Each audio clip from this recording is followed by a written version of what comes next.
안녕하십니까. 시사도민고 김홍욱 교수의 이슈 오늘 출발합니다. 8월 많이 지나갔습니다. 이제 여름철 무더위는 거의 지나간 셈인데요.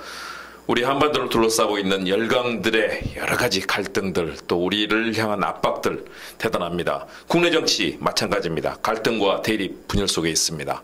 자, 오늘의 주제는 그래서 갈등 대립의 한국 정치, 김대중 리더십에서 배우라라는 주제로 여러분께 말씀 나누려고 합니다. 자, 8월 18일이 김대중 대통령의 서거 10주기였습니다.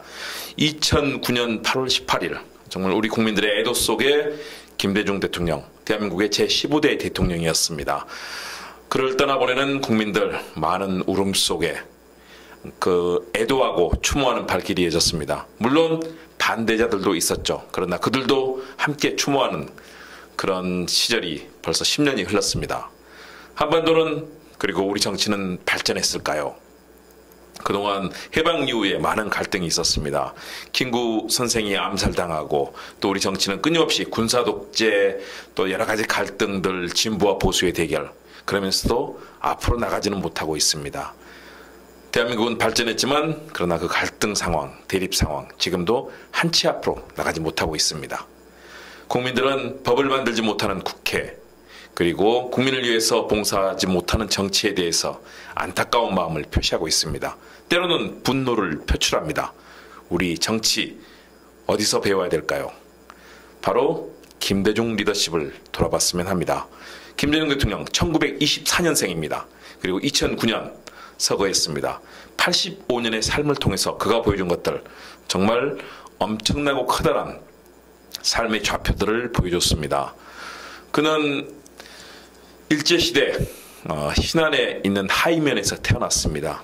그리고 목포에 나와서 목포상고를 졸업했고요. 그리고 일제시대와 또 해방기 6.25 전쟁을 겪으면서 몇 차례 죽음의 고비를 넘겼습니다. 그리고 이후에 국회에 진출하기 위해서 꾸준하게 노력했고요. 사수만에 결국은 국회의원이 됐습니다. 그러나 국회의원이 돼서도 험난했습니다. 많은 갈등이 있었고요. 그러면서도 한 발 한 발 민주주의와 정의를 향한 길 하나씩 성취를 했습니다. 대통령도 사수만에 됐습니다. 어렵고 험난한 길을 통해서 됐고요. 그가 겪었던 고난의 길은 정말로 엄청났습니다. 납치, 테러 기억하실 겁니다. 일본 도쿄에서 납치돼서 동해상에서 현해탄을 건너는 이 동해바다와 일본이 만나는 그 지점에서 수장될 뻔한 위기 속에서 그런 죽음의 고비를 겪었고요. 투옥을 6년 동안 당했습니다. 그리고 망명을 10년을 했습니다.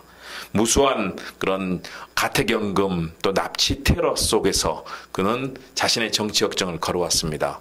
물론 그를 미워했던 사람도 있고 비판했던 사람도 있습니다. 과격했다고 말하는 사람도 있습니다. 그럼에도 불구하고 대한민국의 역사상 유일하게 노벨 평화상을 탔고, 그리고 한반도에 닥쳤던 IMF 외환위기를 극복을 했습니다. 그리고 남북정상회담이 열리면서 한반도는 남과 북이 만나는 첫 자리가 제대로 만들어졌습니다.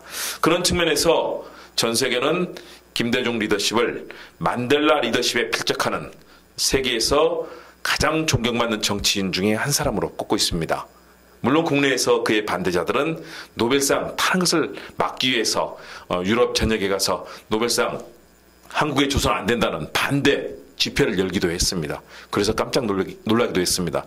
전 세계 자기 나라의 노벨상을 타는 문제를 반대하는 집회가 어떻게 열릴 수 있느냐. 그만큼 우리나라에서는 그에 대한 오해와 반대 상당히 많았었죠. 그러나 결국은 대통령이 됐습니다. 외환위기를 극복했습니다.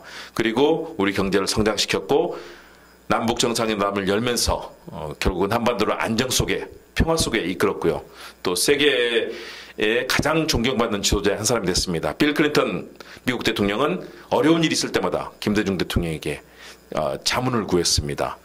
장점인 중국 주석은 가장 친한 친구로 김대중 대통령을 꼽았습니다. 그렇다면 그의 리더십은 어떻게 진행이 됐을까요?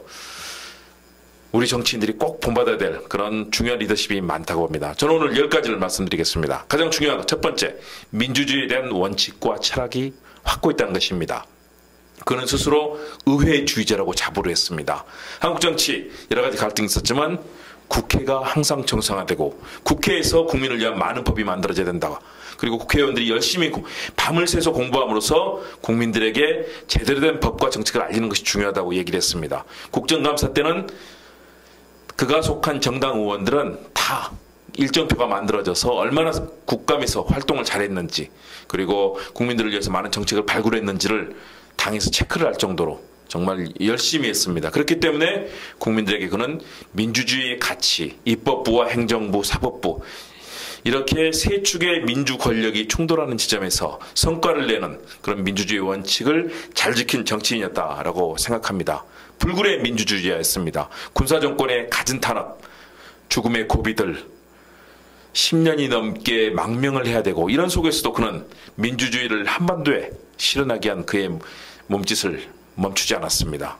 전 세계는 그를 지지했고 그는 오랜 망명 끝에 정말 목숨이 위협받는 상황에서도 귀국해서 결국은 민주화를 달성해 냈습니다.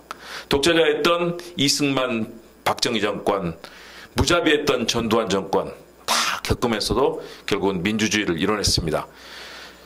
21세기 정치인도 민주주의에 대한 원칙과 철학은 확고해야 합니다. 민주주의, 정의와 자유, 평등, 박애 이런 가치가 없는 세상은 살 수 없는 폐쇄사이고 지옥과 같은 곳이겠죠. 우리는 그 민주주의의 과실을 그로부터 얻고 있습니다. 정치인들은 민주주의 꼭 추구해야 됩니다. 두 번째는 불의에 대한 저항정신입니다. 그는 자신에게 쏟아진 무수한 죽음의 위기 속에서도 절대 굴하지 않았습니다. 감옥 속에서도 그는 도리어 무수한 책을 읽고 새로운 사상을 만들어냈고 거기에서 영어를 배웠습니다. 그리고 미래를 준비했습니다. IMF의 한 얘기, 우리나라의 경제체제를 바꾸는 신자유주의 역풍을 받아들일 수밖에 없었지만 그런 그를 극복하기 위해서 자신과 생각이 다른 당시의 자민련 JP 김종필 총리와 함께 외환위기를 극복하기 위해서 노력했습니다. 어떤 상황에서도 이를 돌파해냈습니다. 대통령이 된 초기에 어땠습니까? 북한의 김정일 위원장과 북한은 무수하게 우리 대한민국 정부를 흔들었습니다. 김대중 대통령조차도 폄하했습니다. 그러나 끈질기게 북한에 대해서 우리는 북한을 돕겠다. 북한이 개방과 평화의 지도로 나오라라고 설득을 했고요. 결국은 남북 정상회담을 평양에서 만들어냈습니다. 그처럼 불의에 저항하는 그의 정신은 쉬지 않았습니다. 이승만의 독재 정치, 또 박정희 정권의 그 철권 정치 어땠습니까? 정부에 대해서 조그만 비판이나 불만을 표시하더라도 바로 남산에 가서 고문받는 그런 시절이었습니다. 오죽하면 국회의원들이 남산에 끌려가서 수염이 뽑히고 구타당해서 결국은 골병을 앓다가 사망하는 사례들 역사 속에서 많이 볼 수 있었을 겁니다. 그런 죽음의 위협 속에서도 굴하지 않고 민주주의를 쟁취했습니다. 불의에 대해 저항하면서 민주주의를 만들어냈던 그 거대한 역사, 넬슨 만델라 대통령이 아파르테이트 인종차별의 그 현장에서 무려 27년을 감옥에 있으면서도 결국은 남아프리카 공화국의 민주주의를 달성해냈던 것처럼 아시아에서는 민주주의를 달성한 한국의 이 아름다운 꽃을 김대중 대통령이 피워냈습니다. 정치인은 바로 불의에 저항하고 비판할 수 있는 그런 담대한 용기를 가져야 됩니다. 자, 세 번째는 화해와 협력의 정신입니다. 무수한 갈등이 있습니다. 우리 사회를 끌고 가다 보면 갈등할 수밖에 없습니다. 그러나 상대를 품어안고 용서하고 또 거기에 대해서 관용을 베푸는 정신, 그를 통해서 우리는 새로운 세상을 만들어갈 수 있습니다. 북한 욕해야 되고 욕할 수 있죠. 북한 폐쇄사이고 독재정권입니다. 우린 당연히 비판해야 됩니다. 그러나 한편으로는 또 그들에게 손을 내밀지 않으면 우리는 영원한 분단과 폐쇄 속에서 함께 만날 수 없을 겁니다. 손을 내미는 사람이 먼저 이기는 것이죠.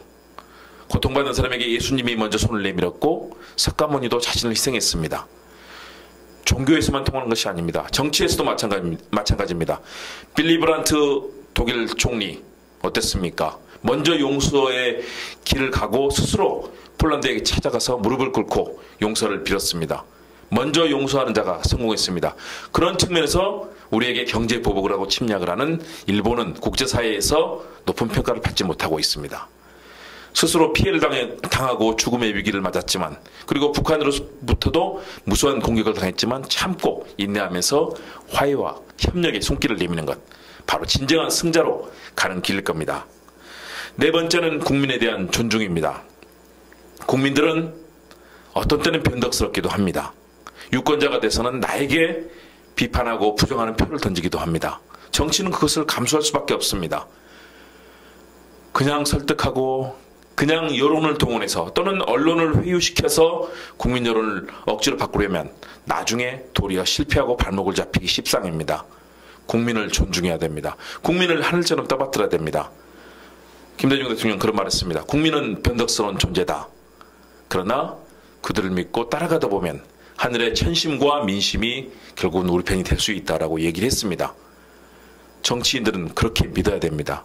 그래서 반 발자국만 앞서가라고 했습니다. 한 발자국, 두 발자국 너무 앞서가면, 너무 보수적이거나 너무 진보적일 때 국민들은 그 가치를 이해 못한다는 거죠. 그렇기 때문에 반발짝 리더십이라는 그런 김대중 대통령의 리더십에 대해서 그런 별칭이 있을 정도입니다.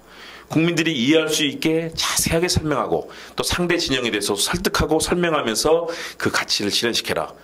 또 혁신적인 정책을 내놓을 수 있습니다. 그것도 마찬가지로 차분하게 설명하고 국민들이 이해할 수 있게 하는 것. 그런 국민 존중. 그래서 경천 애인이라는 글귀를 가장 많이 썼던 정치인 중에 한 사람이 바로 김대중 대통령입니다. 하늘을 공경하고 국민과 백성을 사랑하라. 경천 애인. 우리 민족의 고도부터 내려오는 정신이지만 김대중 대통령의 이 글귀가 우리나라 많은 서예가들에게 소장되어 있는 것도 여러분 잘 알고 계실 겁니다. 목포에는 김대중 노벨상 기념관에 가면 경천 애인이라는 글씨를 만날 수 있습니다. 힘찬 필체, 여러분들 한번 감상해 보시면 좋을 것 같습니다. 다섯 번째는 역시 진정한 용서의 정신입니다. 자기에게 압박하고 고통을 주었던 사람을 용서했습니다. 바로 넬슨 만델라 대통령이 추구했던 용서와 화해의 정신입니다. 대신에 무조건 용서하는 것은 아닙니다. 넬슨 만델라 대통령이 보여줬던 진실과 화해 위원을 통해서 보여줬던 것들은 자신의 죄가를 고백하고 참회할 때 용서를 해준다는 전제가 있었습니다. 무조건 용서해서는 제대로 진상이 밝혀지지 않습니다. 남아공의 무수한 백인들이 많은 테러와 또 흑인들을 죽이는 그런 범죄를 저질렀습니다. 그들은 그냥 용서받지 않았습니다. 법정에 나와서 자신의 죄에 대해서 고백하고 거기에 대해서 참여할 때 법으로부터의 그런 여러 가지 처벌을 면제해 주는 것들을 남아공의 넬슨 만델라 대통령이 추구했습니다. 김대중 대통령 얼마나 미웠겠습니까? 전두환 전 대통령 그에게 사형 선고를 내렸습니다. 쿠데타를 해서 그를 오랜 감옥 생활에 보냈고 또 망명의 그런 어려움을 겪게 했습니다. 그러나 그는 전두환 전 대통령을 용서했습니다. 오죽하면 전두환 전 대통령이 김대중 대통령 때가 제일 좋았다. 자신들을 과거의 대통령들을 청와대에 초대해서 정책도 설명해주고 밥도 주면서 전직 대통령에게 최대한 예우를 했다. 자신은 김대중 대통령 때 가장 정말 마음이 따뜻하고 평온했다라고 그 독했던 전두환 전 대통령이 얘기를 할 정도였습니다. 그래서 박근혜 전 대통령도 자신을 찾아와 아버지의 죄값에 대해서 죄송하다는 얘기를 하는 박근혜 전 대통령에게도 용서의 손길을 내밀었습니다. 박근혜 전 대통령이 될 수 있다 라는 그런 얘기를 했던 것도 김대중 대통령입니다. 진정한 용서는 어디서 나오느냐? 역시 진정한 반성과 참회에서 나오는 것이겠죠. 그렇기 때문에 일본의 아베 신조 총리가 국제사회에서 존경을 받지 못하는 일본의 이 현실을 잘 보여주고 있다고 봅니다. 경제 대국이지만 선진국이지만 그러나 국제사회에서 일본은 존경받지 못하고 있습니다. 바로 그 지점이 지금의 우리 한반도의 이 동북아에서 처한 현실을 잘 보여주고 있다고 생각이 듭니다. 여섯 번째는 그의 카리스마 넘치는 정치인으로서의 역동성입니다. 우리 대한민국을 대통령이 됐을 때 다이나믹 코리아라고 하면서 직접 광고를 찍어서 다이나믹 코리아를 외치는 그런 영상을 기억하실 수 있을 겁니다. 그는 대통령 선거에 1972년에 출마했을 때 한강의 백사장에서 100만 인파가 모인 현장에서 그 엄청난 정말 사자우를 토하면서 연설했습니다. 장충단 공원에서 했던 연설도 아마 기억하실 겁니다. 저는 여의도에서 100만 인파가 모인 가운데 했던 그 연설도 기억납니다. 카랑카랑한 목소리로 국민들에게 독재 정권의 문제가 무엇인지, 그리고 국민들에게 꼭 민주주의를 회복해야 되는 이유가 무엇인지를 설명하던 그 열정 넘치는, 카리스마 넘치는 연설을 잊을 수가 없습니다. 그러나 대통령이 돼서는 또 달라졌습니다. 국민과의 대화에서는 국민들에게 따뜻하고 자상한 모습으로 현안에 대해서 설득하는 그런 모습이 기억이 납니다. 카리스마가 없으면 역시 또 아랫사람이 쉽게 따르지는 않습니다. 그런 측면에서 과감한 전략으로 선거라든가 정치에서는 최선을 다하고 호소력 있는 그런 연설을 통해서 국민을 설득하던 그의 모습. 카리스마는 김대중 리더십의 6번째 요소입니다. 7번째는 역시 소통과 공감의 정신입니다. 그렇게 카리스마 넘치면서도 어려운 일이 있을 때는 주변 사람에게 반드시 물어서 의견을 구하곤 했습니다. 자네 이거 어떻게 생각해? 라고 묻는 김대중 전 대통령의 얘기를 들었다는 그 무수한 비서관과 그의 보좌관들을 저는 만나서 직접 얘기를 들을 수 있었습니다. 자신이 이해가 되지 않을 때는 그 분야의 최고의 전문가를 불러왔습니다. 일본 문제가 헷갈리거나 또는 일본의 저희가 의심스러울 때는 일본의 지인들을 직접 찾거나 또는 일본 전문가 또 일본을 전공한 학자들을 청와대 또는 동교동으로 불러서 그들의 의견을 구했습니다. 그리고 그들의 의견을 종합해서 최종적인 판단을 내리고 그리고 막후에서 설득 작업을 병행하면서 일본의 태도를 바꾸기 위한 그런 노력을 기울였습니다. 그런 측면에서 그는 소통과 공감의 리더십을 발휘하려고 노력을 했습니다. 물론 그런 것이 항상 이루어지지 않았습니다. 왜냐하면 군사독재 정권, 특히 박정희 정권과 전두환 정권에서는 끊임없는 감시와 미행, 그리고 그의 측근들을 회유하려는 그런 정보기관들의 여러 가지 음모가 펼쳐졌기 때문입니다. 작은 일도 곧바로 보고되고 또 그와 관련된 그의 참모들이 남산에 끌려가서 고문받고 때로는 죽음을 당하기도 했습니다. 그렇기 때문에 그는 항상 신중하고 또 어떤 때는 답답해 보이고 그랬지만 소통과 공감을 하려던 그의 자세, 퇴임 이후에는 더욱더 함께하는 비서관들을 따뜻하게 챙기던 그 모습들을 많은 국민들이 기억하고 계십니다. 역시 소통과 공감은 21세기 정치인의 가장 중요한 리더십 요소입니다. 8번째, 실사구시의 정신입니다. 아무리 이념과 철학이 있더라도 현실에 맞지 않으면 소용이 없습니다.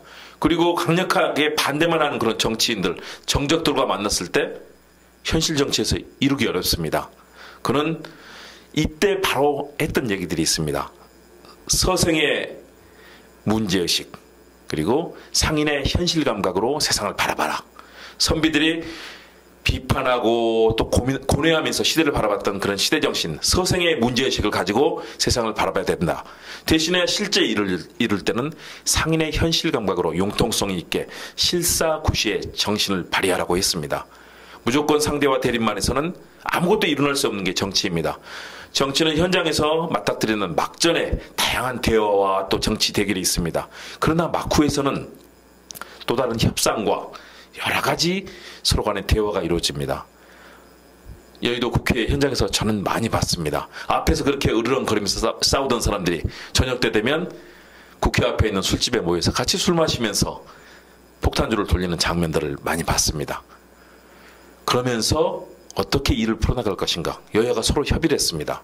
그러나 지금 21세기 정치 그런 문화들이 많이 사라졌습니다. 서로에 대한 적대감만 남았습니다. 언어들이 정말 상대에 대해서 거의 적개심을 불러일으킬 정도로 상대에 대해서 욕설과 비방을 멈추지 않습니다.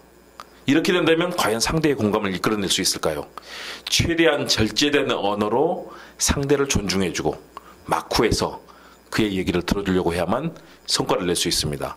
정치는 실사구시의 자세로 접근해야 됩니다. 경제정책도 마찬가지입니다. 기업인과 이 경제계와 노동계의 노동자들은 끊임없이 대립할 수밖에 없습니다. 그럼에도 불구하고 그들이 만날 수 있는 접점을 찾아주는 것, 그것을 최초로 만든 것이 김대중 대통령의 노사정위원회였습니다. 과거에는 노사가 만나는 자리가 없었습니다. 거기에 정치권이 징검다리 역할을 하면서 노사정 역할을 할 수 있도록 했습니다. 지금은 경사노이라고 해서 이 경제계, 경영계가 또 다른 몫으로 이제 같이 하고 있습니다. 저는 그런 현장들을 잘 묶어낸다면 이 시대 소통과 화합의 지혜를 만들 수 있을 거라고 봅니다. 그런 리더십들 정말로 중요합니다. 더불어서 저는 9번째로 글로벌한 정치 감각을 들고 싶습니다. 우리는 국제사회에서 외교를 해야만 먹고 살 수 있습니다. 우리는 무역을 해서 수출과 수입을 통해서 국가의 경제가 거의 이루어지는 나라입니다. 내수시장, 기껏해야 4천만, 5천만이 움직여서는 내수시장이 형성이 안 됩니다. 결국은 일본과 중국, 미국 그리고 다양한 세계국과 무역을 하면서 거기서 이익을 끌어내야만 우리 경제가 돌아가게 돼 있습니다. 지금은 최대의 경제 파트너 중국이고요. 또 미국과 일본이 있습니다. 미국과 중국이 전쟁을 벌이는 상황, 무역 전쟁이 너무나 골이 깊어지고 또 안보 문제를 둘러싸고도 미중 간의 대결이 심화되고 있습니다. 이럴 때 외교를 잘해야 되는 것이죠. 김대중 대통령은 그래서 클린턴 대통령, 부시 대통령, 장점인 또 일본의 오부치 게이조 총리, 많은 그런 외국 지도자들과 함께하는 그런 글로벌한 명성과 인지도를 가졌습니다. 노벨 평화상을 탔기 때문에 김대중이라는 이름은 국제사회에 통용되는 그런 거의 보통 명사와 같은 이름이 됐습니다. 이런 글로벌한 위상과 인지도가 있어야 우리는 외교와 또 무역을 하면서 우리 경제를 만들어갈 수 있습니다. 우리 정치인들, 우리 국내에만 머물러서는 안 됩니다. 각국과 외교를 하고 또 거기에서 성과를 내기 위해서 노력해야 됩니다. 9번째는 최선을 다하는 정책적 결정 능력이라고 저는 판단합니다. 그는 박정희 정권 때 그 엄혹하게 반공주의와 남북관계의 악화가 되고 있는 상황에서도 예비군제, 폐지 등등 다양한 정책적 제안을 내놓았습니다. 말 한마디 잘못하면 잡혀가던 시절이었습니다. 상황을 돌파하는 정책을 만들어냈고요. 또 인권이라든가 여성부라든가 다양한 부처를 만들어냈습니다. 그리고 기초생활보장법이라든가 다양한 입법을 통해서 당시의 위기 상황에 대처하는 법과 제도를 만들어냈습니다. 법과 제도를 통한 정책적 현실성, 이것이 결국은 국가의 흥망성쇠를 좌우하는 그런 핵심 지표이기 때문에 정책적 결정 능력은 굉장히 중요합니다. 국정상황실을 잘 운영해야 되고 행정부와 입법부가 잘 조율하게 해야 되고요. 또 사법부가 또 지나치게 법 위주로만 가서는 안 되는 그런 상황도 잘 조율해내야 됩니다. 그런 역할들을 해내는 정책적 조율 능력, 결정 능력은 지도자에게는 필수적입니다. 저는 이렇게 10가지 정도로 말씀드렸는데요. 그렇다고 해서 김대중 대통령이 위대한 영웅, 결점이 없는 사람은 아니었습니다. 비판도 많이 받았습니다. 아들 문제라든가 이런 문제 제대로 못했었고요. 또 당시에 다양한 게이트들도 발생했고요. 또 신자유주의가 심화됐다는 비판도 있습니다. 당시에 이런 비판들에 대해서도 당연히 겸허하게 또 돌아보고 왜 그 시대에 그런 결정이 이루어졌는지, 잘못된 점 무엇이었는지 이를 비판적으로 개선하려는 노력들을 기울여야 될 겁니다. 그러나 그런 결점과 더불어서 가지고 있는 장점들은 정말로 대단한 한국 정치사의 위대한 리더십이었습니다. 지금 정치인들은 그중에 한두 가지 가질까 말까 할 정도로 너무나 지나치게 대결적이고 국제적 감각도 부족하고 또 통합과 화해를 이끌어내려는 그런 노력도 부족합니다. 정치인들이 그런 현장에 나서서 스스로를 희생하고 헌신하면서 국민을 위한 정치를 펼쳐야 되는데 그렇지 못한 현실이기 때문에 많은 국민들이 그런 상황에 대해서 안타깝고 또 답답하게 생각하시는 것 같습니다.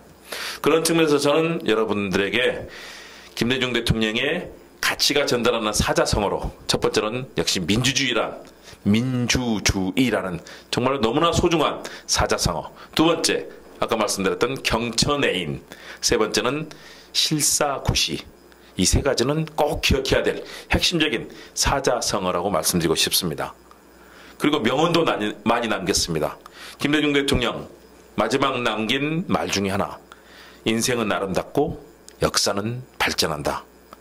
우리 인생 아름답게 만들어야죠. 역사도 발전시켜야 됩니다. 퇴행적 역사로 가면 절대 안 되는 것이죠. 더불어서 그가 했던 가장 중요한 말 중에 하나, 저는 행동하지 않는 양심은 악의 편이다라는 말을 여러분께 전해드리고 싶습니다. 우리에게 불의가 저행되고 부정부패가 이루어지고 국정농단으로 무수한 일이 벌어질 때 거기에 대해서 비판하지 않고 거기에 대해서 수그리면서 자신의 이익을 취했던 그런 사람들, 행동하지 않으면서 자신의 사익과 국가의 미래를 고민하지 않았던 사람들, 결국은 그들이 바로 국정농단의 주범이 되고 말았습니다. 잘못된 불의에 맞서서 국민의 편에 서서 움직이고 바른 소리를 하는 것, 행동하는 양심이 돼야만 우리 국가와 민족의 미래를 이끌 수 있습니다. 행동하지 않는 양심은 악의 편이 될 수밖에 없다고 정말 절규하도 외쳤던 그의 목소리, 최소한도 담벼락에라 대고 목소리라도 외치고 욕이라도 하라고 했던, 저는 그의 이야기를 앞으로 대한민국의 민주주의와 대한민국의 역사를 지키는 우리들이 꼭 가져야 될 소중한 그의 경구라고 생각합니다. 또 하나, 그가 마지막 서거하던 해 2009년 1월 6일에 일기에 썼던 내용들을 저는 우리가 음미했으면 합니다. 그렇게 썼습니다. 돌아보면 파란만장의 일생이었다. 그러나 민주주의를 위해 투쟁한 일생이었고, 경제를 살리고 남북 화해의 길을 여는 혼신의 노력을 기울인 일생이었다. 내가 살아온 길에 미흡한 점은 있으나 후회는 없다. 후회는 없다. 이렇게 썼습니다. 스스로도 미흡한 점이 있을 수 있다는 것들을 인정하고 있습니다. 그렇지만 정말 혼신을 다해서 평생 4번의 핵심적인 죽음의 고비, 그리고 6년 동안의 투옥, 10년의 망명생활, 무수한 고난 속에서도 그는 대한민국의 민주주의와 정의, 한반도의 평화를 지키기 위해서 혼신의 노력을 다했습니다.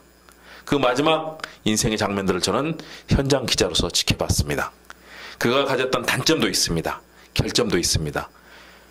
그러나 우리는 그의 리더십의 교훈으로부터 많은 것들을 배우고 지켜나간다면 더 큰 대한민국, 더 행복하고 살기 좋은 대한민국을 저는 만들 수 있다고 확신합니다. 김대중 리더십이 보여주는 소중한 가치들, 지금의 정치인들이 그 중에 최소한 절반이라도 깨닫고 실천한다면 그들의 정치 역정도 더욱더 행복해질 것이고 대한민국도 더욱더 멋지고 살기 좋은 나라가 되리라고 믿습니다. 지금의 정치인들, 대립과 갈등, 상대에 대해서 거친 막말과 욕설, 비방을 늘어놓는 그런 저급한 정치에서 벗어나서 품격 있고 국제사회에서 존경받고 사랑받으면서 국민들의 박수를 받는 정치의 현장으로 돌아오기를 바랍니다. 장외투쟁, 있어서는 안 된 일입니다. 국회를 버리고 과거에 물론 군사독재 정권과 치열하게 투쟁했다는 시절에 있었던 일이죠. 지금도 만일의 경우 그런 과거에 블랙리스트를 만들고 국민을 탄압하는 독재가 이루어진다면 장외투쟁 해야 되겠죠. 그러나 일을 해야 될 때는 국회가 멈춰서는 안 됩니다. 행정부도 마찬가지입니다. 우리 정치가 국민을 위해서 밤을 새더라도 법을 만들고 국민을 위해서 일하는 그런 정치 현장이 되기를 기대해 봅니다. 김대중 리더십. 그래서 저는 오늘의 한마디 말씀, 무능 갈등 정치권 김대중 리더십에서 배우라 라는 그런 말씀을 드리고 싶습니다. 시사 도민고 김홍국 교수의 이슈 여러분과 함께 김대중 리더십을 살펴봤습니다. 다음 시간에 뵙겠습니다. 여러분 감사합니다.